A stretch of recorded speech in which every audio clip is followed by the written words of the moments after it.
Bonjour, donc dans la vidéo d'aujourd'hui, nous allons nous intéresser à la façon dont on peut définir de nouveaux composants dans Logisim.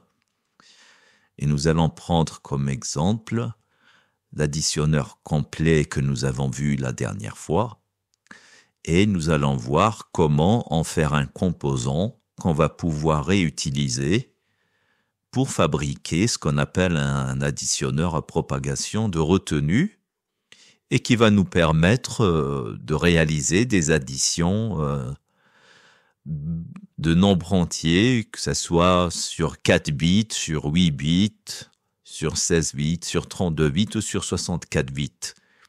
Naturellement, dans la vidéo d'aujourd'hui, nous allons voir un exemple pour faire un additionneur à propagation de retenue sur 4 bits, mais c'est le même principe qui va pouvoir se généraliser à des entiers de n'importe quel nombre de bits.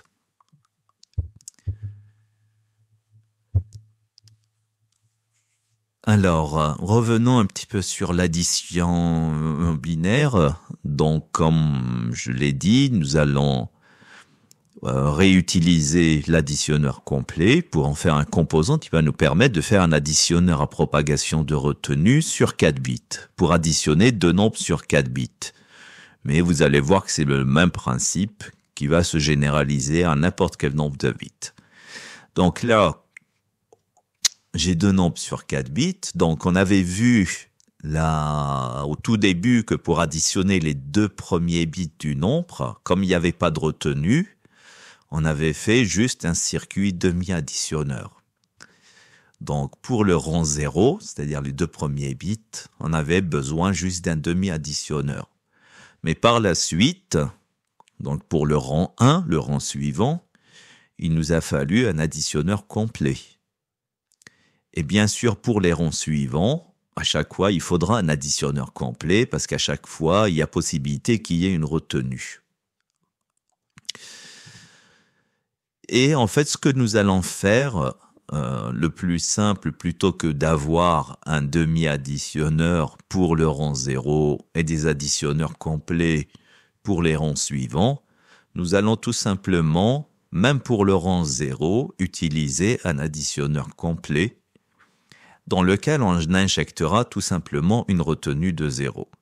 Ça nous évitera en fait d'utiliser plusieurs additionneurs différents et donc avoir en fait un même composant qu'on va dupliquer plusieurs fois. Donc voilà, on se passera de l'additionneur complet, on utilisera à la place, on se passera du demi-additionneur et on utilisera à la place un additionneur complet pour le rang 0, dans lequel on injectera simplement une retenue de 0 au départ. Donc, revenons maintenant à Logisim. Donc, voici notre circuit additionneur complet que nous avions réalisé la dernière fois. Et donc, on va pouvoir, en fait, en faire un composant qu'on va pouvoir réutiliser dans d'autres circuits. Un peu à la manière des fonctions en programmation qu'on peut utiliser dans différents programmes. Donc, dans Logisim, donc vous avez ces deux boutons-là. Donc, ce bouton-là permet de voir, en fait, la structure du circuit. Alors que si vous cliquez sur ce bouton-là, eh ben, vous allez voir comment va se présenter votre circuit une fois qu'il aura été défini comme un composant, comme une sorte de boîte noire. Alors, qu'est-ce qu'on remarque dans cet aperçu de l'aspect extérieur du composant? Alors, il y a plusieurs éléments à décrire. D'abord, il y a ce rectangle noir. Je vais peut-être zoomer avant un petit peu. Voilà.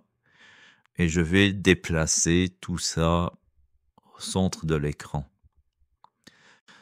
Donc, je disais, il y a déjà ce rectangle noir qui représente en fait une sorte de boîte noire à l'intérieur de laquelle il y a notre composant. Ensuite, nous avons les carrés. Les carrés ici représentent les entrées de mon circuit additionneur complet. Et vous voyez en fait que quand je sélectionne une entrée, il y a une petite figure qui s'affiche ici en bas à droite avec mise en évidence l'entrée que je viens de sélectionner afin de pouvoir la repérer. Donc je vois là par exemple que c'est l'entrée A1, ce rectangle-là représente l'entrée A1 de mon circuit. Si je clique ici, vous voyez que la bordure en gras, elle est passée autour de B1. Alors l'aperçu est un petit peu petit, mais on arrive quand même à lire le nom des entrées. Donc ça représente l'entrée B1. Ça représente l'entrée R0. Ce qui est circulaire, ça représente tout simplement les sorties de mon circuit. Donc ici, je vois que ça correspond à la sortie S1. Ici, le cercle qui est un peu en bordure, c'est S1. Alors, il y a un petit défaut dans Logisim, c'est que lorsque le curseur de la souris atteint le petit aperçu, celui-là disparaît. Ce qui est un peu dommage, donc je ne peux pas vous montrer sur l'aperçu où se trouve la sortie. Mais bon, on arrive normalement à voir que quand je sélectionne ma sortie, vous voyez le petit cercle autour de S1, il est un peu plus gras que le petit cercle qui est autour de R1. Alors que si je clique ici, maintenant c'est R1, c'est le petit cercle autour de R1 qui est en plus gras. Donc, ça veut dire que ce petit cercle-là représente ma retenue R1 et ce petit cercle-là représente ma somme S1. Ensuite, il y a ce petit arc gris qui est toujours positionné par défaut au nord du composant. Alors personnellement, moi j'en vois pas trop l'utilité, donc en général je supprime. Si jamais un de vous connaît l'utilité de ce petit cercle à part indiquer le nord du composant mais qui est évident, je veux bien qu'il le mette dans un commentaire. Ensuite, on a ce petit cercle vert avec une sorte de trait à droite. Donc ça indique simplement, lorsqu'on va réutiliser notre composant, quelle sera la position du curseur de la souris par rapport au composant au moment où je ferai le glisser-déplacer pour le rajouter dans mon circuit principal. Donc ça désigne juste en fait la position du curseur de la souris par rapport à mon composant au moment où je vais le sélectionner pour le rajouter dans mon circuit principal. Donc bon, c'est pas très très important. En général, moi, je préfère le placer au milieu du composant. Alors maintenant, donc on va s'intéresser à l'édition donc de l'aspect extérieur de notre composant additionneur complet. Donc, première des choses, on peut prendre par exemple ce rectangle et lui changer de taille. Je peux choisir la taille que je veux. Ce qui est intéressant, c'est que si vous appuyez sur la touche CTRL, ça va vous aligner en fait sur les pas de la grille, ce qui est plus pratique après si on veut aligner des choses. Donc, je vais déjà essayer de placer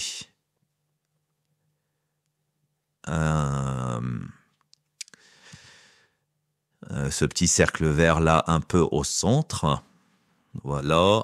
Je vais peut-être agrandir légèrement mon rectangle, voilà, pour qu'il soit un peu symétrique. Ensuite, ce que je vais faire, je vais positionner les entrées et les sorties de mon additionneur.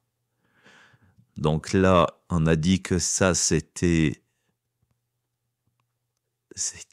mon entrée A1.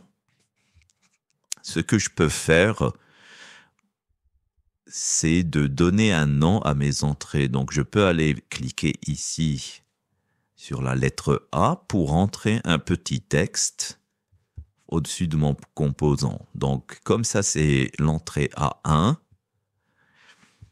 Alors, je vais pas écrire A1 forcément, mais vu que c'est un composant que je vais utiliser dans différents rangs, donc je vais plutôt mettre AN. Donc, parce que si je mets A1 et que je réutilise ce composant au rang 2 ou au rang 3, à chaque fois, on verra apparaître A1, A1, ce qui n'est pas très cohérent. Donc, du coup, je préfère généraliser et mettre tout simplement AN. Voilà, après, je repasse à la flèche pour resélectionner mon texte et je vais le placer juste en dessous de mon entrée. Je vais faire la même chose pour l'entrée B1 que je vais renommer en B1. Donc, je vais faire un copier-coller donc qui marche pas, le copier-coller apparemment sur le texte. Ah si, ça fonctionne. Donc, finalement, le copier-coller fonctionne. Là aussi, on peut appuyer sur la touche contrôle pour aligner les choses correctement. Donc, je vais peut-être, même pour ce AN là, voilà, pour qu'ils soient bien alignés tous les deux. Donc, celui-là, ça va être BN. Donc, je vais le rééditer en l'appelant BN.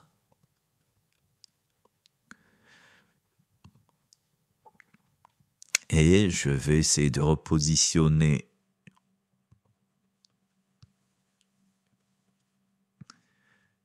mon entrée BN juste au-dessus de VN. Alors, comme le texte prend un peu de place, je vais devoir agrandir encore mon rectangle. J'adapterai la taille finale tout à l'heure. Non, voilà.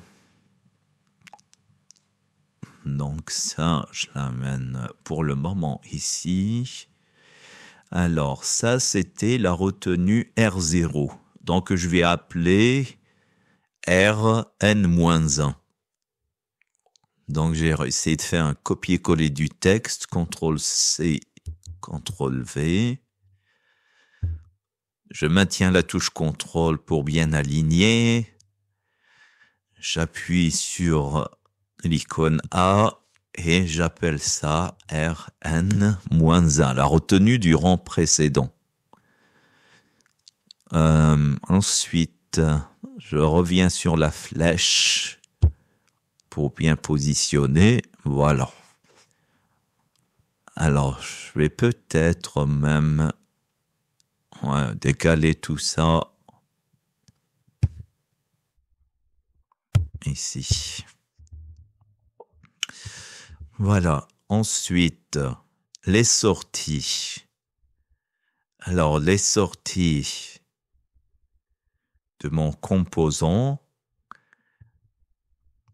on va les positionner vers le bas. Alors, avant de faire les sorties, je vais peut-être changer en fait ce rectangle creux là. On va essayer de faire un rectangle plein qui sera peut-être plus joli pour indiquer qu'il s'agit d'un composant. Donc ici, une fois le rectangle sélectionné, on va choisir Border and Fill. Voilà, donc là où est déjà qu'il est rempli. Et je vais pouvoir choisir la couleur de remplissage. En cliquant ici, Fill Color. Donc je vais prendre par exemple du bleu. Voilà. Ensuite, ce qu'on peut faire, c'est peut-être aussi ajouter un texte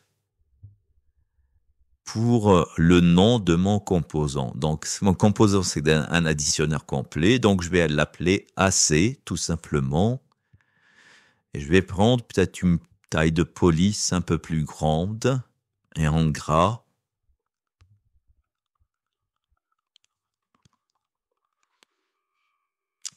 Alors, il faut choisir apparemment la taille de la police avant l'écriture du texte. Donc, j'efface. Et voilà, je réécris mon texte. Voilà.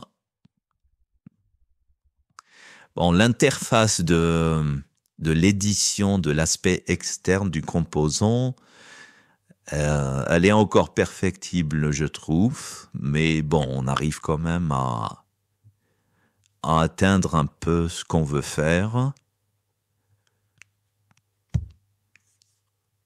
Ouais, je vais le laisser comme ça. Donc voilà, j'ai le AC en gros au milieu. Et je vais m'intéresser maintenant au placement de mes sorties. Donc cette sortie-là représente la somme S1. Donc je vais la placer ici. Et la retenue pour le rang suivant, ben je vais la placer là, pour avoir quelque chose d'un peu symétrique. Donc pareil, je vais faire un copier-coller du texte pour l'amener ici. Et donc ça, on a dit que c'était notre somme, du coup SN.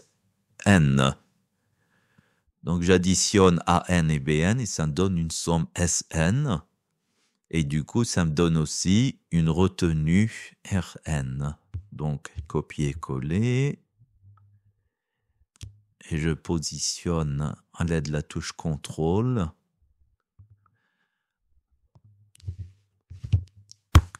ma nouvelle retenue RN. Je reviens en mode édition, avec la flèche, en mode sélection. Donc voilà l'aspect externe de mon composant. Alors ce que je vais peut-être faire maintenant, c'est simplement renommer, au lieu de laisser ce composant au lieu de le laisser s'appeler main, je vais l'appeler AC, additionneur complet. Voilà. Donc je peux revenir là pour voir l'intérieur de mon composant et je peux revenir à tout moment ici pour voir en fait l'extérieur de mon composant, l'aspect extérieur de mon composant. Donc maintenant nous allons créer un nouveau circuit dans lequel on va réutiliser ce composant. Donc je reviens ici et j'appuie sur le plus pour créer un nouveau circuit. Je peux éventuellement, avec le bouton droit de la souris, cliquer là aussi et faire Add circuit. C'est la même chose. Ça nous ouvre la même boîte de dialogue. Et donc là, je vais cette fois-ci faire un nouveau circuit qui va être mon additionneur à propagation de retenue, on va dire sur 4 bits. APR 4 bits, additionneur en propagation de retenue sur 4 bits. OK. Donc voilà, APR 4 bits. Et je vais, avec le bouton droit de la souris, cliquer dessus et en faire mon circuit principal. Donc je vais faire Set as Main Circuit. Donc voilà, maintenant, c'est lui qui est mon circuit principal. Ce n'est plus l'additionneur complet qui était tout à l'heure le circuit. Mon circuit principal, maintenant, c'est celui-là, mon circuit principal. Alors, pour le moment, il est vide, mais je me positionne ici sur AC, additionneur complet, et vous voyez, quand je vais sur ma zone d'édition, eh bien, j'ai mon composant qui apparaît comme une boîte noire. Donc, je vais peut-être dézoomer un petit peu. Voilà, je passe ici à 150%, parce que je vais avoir besoin, en fait, d'en utiliser 4. Hein. Donc, avec un copier-coller, je vais en faire 4.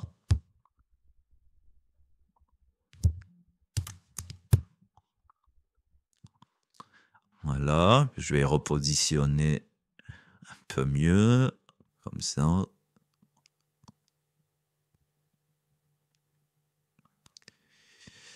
Voilà.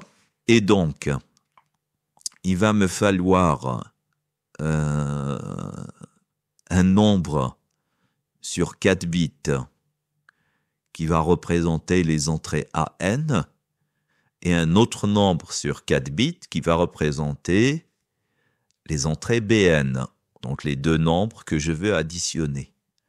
Donc pour cela, je vais prendre ici 2 entrées que je vais du coup mettre sur 4 bits. Donc voilà, un nombre binaire sur 4 bits. Ça, ce sera par exemple mon nombre AN. Je fais un copier-coller pour représenter aussi mon nombre BN.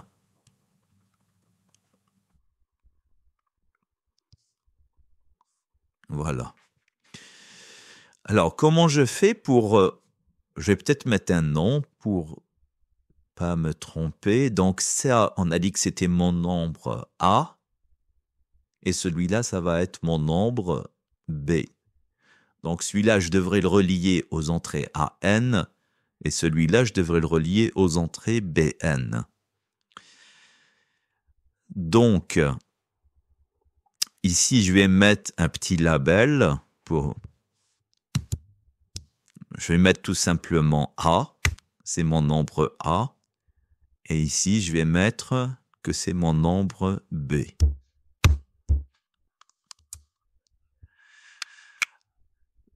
Alors, ensuite, comment faire pour relier mon nombre A qui est sur 4 bits aux différentes entrées AN qui sont là. Donc, vous voyez que ce qui va sortir d'ici, ça va être en fait 4 bits. Donc, c'est 4 fils. Alors qu'ici, c'est 1 bit à chaque fois. Et donc, pour cela, je vais devoir en fait éclater ces 4 fils-là pour les séparer en 4. Pour les séparer explicitement en 4. Afin de pouvoir après relier chaque bit à un des additionneurs complets. Donc pour cela, je vais aller chercher ce composant splitter. C'est lui qui va me permettre de faire ceci. Donc ce splitter-là, je vais lui dire ici fan out. C'est 4 bits. Et pareil pour l'entrée with in, c'est 4 bits aussi. Et donc maintenant, si je relie ça à la sortie de mon nombre A, ben je vais pouvoir récupérer les 4 bits séparément. Et du coup, donc ici, je vais avoir le bit 0 que je vais tout simplement relier à l'entrée AN de mon premier additionneur complet.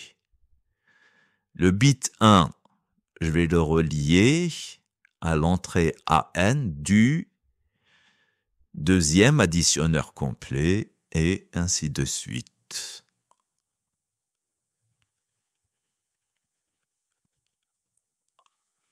Voilà, donc j'ai relié mon nombre A. Les 4 bits de mon nombre A, je les ai reliés aux 4 entrées AN de mes additionneurs complets. Alors, je vais faire la même chose pour B. Mais avant cela, je vais changer l'orientation pour que ça soit correctement orienté. Donc la sortie est ici. Donc je vais la diriger plutôt vers l'ouest. Et je vais mettre le label du côté est. Donc, pareillement, je vais prendre un splitter. Donc, autant faire un copier-coller de celui-là qui est déjà configuré. Donc, CTRL-C, CTRL-V. Je vais l'amener ici et je vais tout simplement lui changer d'orientation. Je vais l'orienter vers l'ouest. Et qu'est-ce que je vais changer aussi? Alors, vous voyez que si je laisse les bits dans cet ordre-là, je vais avoir des fils qui vont se croiser parce que le bit 0, il va falloir que je le relie ici. Et le bit 1, il faudra le relier ici. Donc, je vais avoir là des croisements de fils et je préfère autant éviter ça. Donc déjà, je peux relier la sortie, ça n'y a pas de souci. Mais pour éviter le croisement des fils, eh ben, nous avons la possibilité en fait de changer l'ordre des bits en sortie. Donc je vais dire à Logisim de mettre le bit 0 ici en bas et le bit 3 en haut. Donc je vais effacer déjà ça. Et je vais reconfigurer donc mon composant splitter en lui disant tout simplement ici le bit 0, ben, il doit être en bas. Ensuite, là, je vais avoir bit 2, 1, 0. Et vous voyez que là, maintenant, j'ai le bit 0 en bas, le bit 1 plus haut, 2 et 3. Comme ça, j'éviterai qu'il y ait les croisements de fils qu'on a vus tout à l'heure. Alors, le bit 3, il va aller du coup ici. Le bit 2, il va aller là. Je relie le bit 1 ici. Et enfin, le bit 0 ici. Donc voilà, j'ai relié mes deux nombres aux bits correspondants de mes additionneurs complets. Qu'est-ce qu'il me reste à faire? Alors, il y a déjà les retenues à relier. C'est pour ça qu'on l'appelle additionneur à propagation de retenue. Donc, la retenue de chaque rang ici, elle doit être reliée, elle doit être injectée dans l'additionneur complet suivant. Donc, il va falloir ici faire une connexion entre la retenue du rang précédent vers l'additionneur suivant. Et même chose ici. Donc, pour cet additionneur, on fait la même chose. On va relier la retenue du rang précédent vers l'additionneur suivant, d'où le nom additionneur à propagation de retenue. On propage la retenue d'un additionneur à l'autre. Voilà. La dernière retenue, ben, elle sera ici. Alors, comme il n'y a pas d'autre additionneur, donc je ne vais pas la relier celle-ci. On avait parlé de la toute première retenue, on avait dit qu'il faudrait injecter un 0. Alors, pour injecter un 0, nous allons prendre ici la valeur constante 1 et qu'on peut en fait changer ici. Sa valeur, on va dire que sa valeur c'est 0. Ce n'est pas 1, mais c'est 0. Alors, je vais l'orienter vers le sud et je vais la relier à la toute première retenue. Donc comme ça, mon premier additionneur complet, ben, il reçoit une retenue de 0 au départ. Ensuite, maintenant, j'ai besoin de récupérer le résultat. Alors, le résultat, je vais avoir donc un bit de somme ici. Même chose là. Même chose ici. Même chose ici. Et il y aura bien sûr le bit de retenue.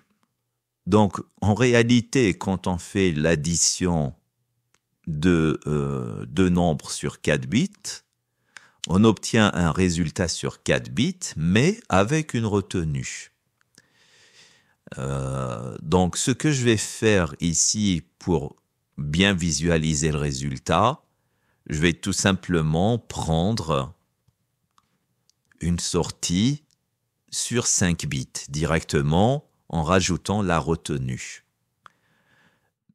Puisqu'en additionnant deux nombres de 4 bits, ben, je peux obtenir au final un résultat sur 5 bits. Alors habituellement, il faudrait qu'on fasse une sortie sur 4 bits plus la retenue à côté. Mais là, pour mieux visualiser le résultat final, je vais tout simplement prendre une sortie sur 5 bits. Donc, je vais compter la retenue comme étant le 5e bit du résultat. Donc, ma sortie ici, je vais la configurer comme étant sur 5 bits. Je vais l'orienter vers le nord. Et pareil, je vais avoir besoin d'un splitter puisqu'il va falloir relier 5 fils ici. Donc, je peux reprendre un splitter que je vais configurer sur 5 bits. Et je vais peut-être changer son orientation vers le nord. Et peut-être prendre ici une apparence centrée pour que ça soit un peu plus joli. Et je le relie ici à ma sortie. Je vais remonter un petit peu. Et donc là, je vais devoir relier le bit 0 à la sortie du premier additionneur, la sortie somme du premier additionneur, le bit 1, je le relie à la sortie somme du deuxième additionneur. Ensuite, ici, le bit 4, il va aller... Alors, je recommence. Le bit 4, il va aller... Alors, n'oublions pas que les bits commencent à 0, donc ça fait 0, 1, 2, 3, 4. Donc en tout, il y a 5 bits. Donc le 5e bit, en fait, c'est la retenue. Le 4, je le relie à la somme du dernier additionneur. Et enfin, ce bit-là à la somme du 3e additionneur. Voilà. Et donc maintenant, je vais pouvoir, mon circuit est complet, je vais pouvoir passer à la simulation. Donc je vais cliquer sur la main et je vais pouvoir changer directement ici la valeur. Donc vous voyez ici c'est 1 plus 0 égale 1. Si je fais 1 plus 1, ça fait 2. Si je modifie ce bit-là, du coup, ici, ça fait 5. Ici, ça fait 1. Donc, 5 plus 1, ça fait bien 6.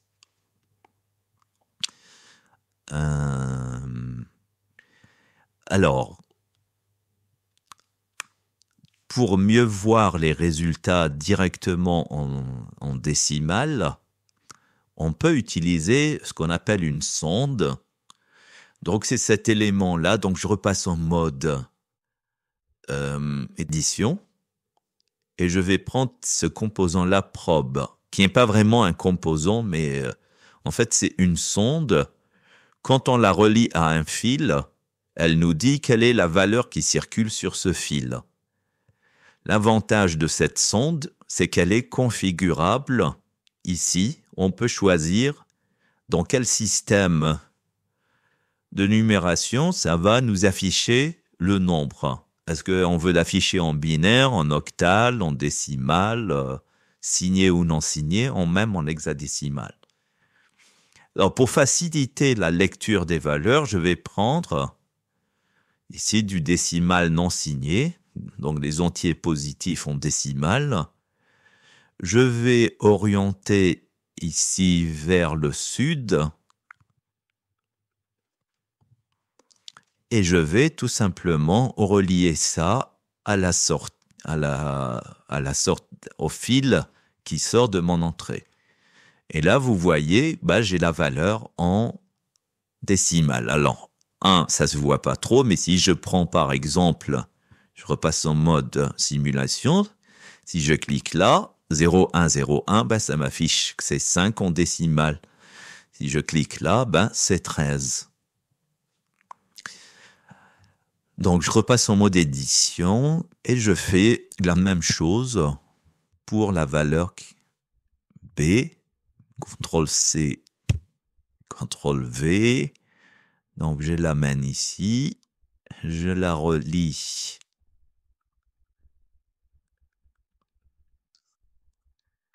à la sortie B. Voilà, comme ça, j'ai directement ma valeur B ici en décimale et ma valeur A ici en décimale. Et je peux faire la même chose pour mon résultat. CTRL-C, CTRL-V. Je vais l'orienter cette fois-ci vers le nord.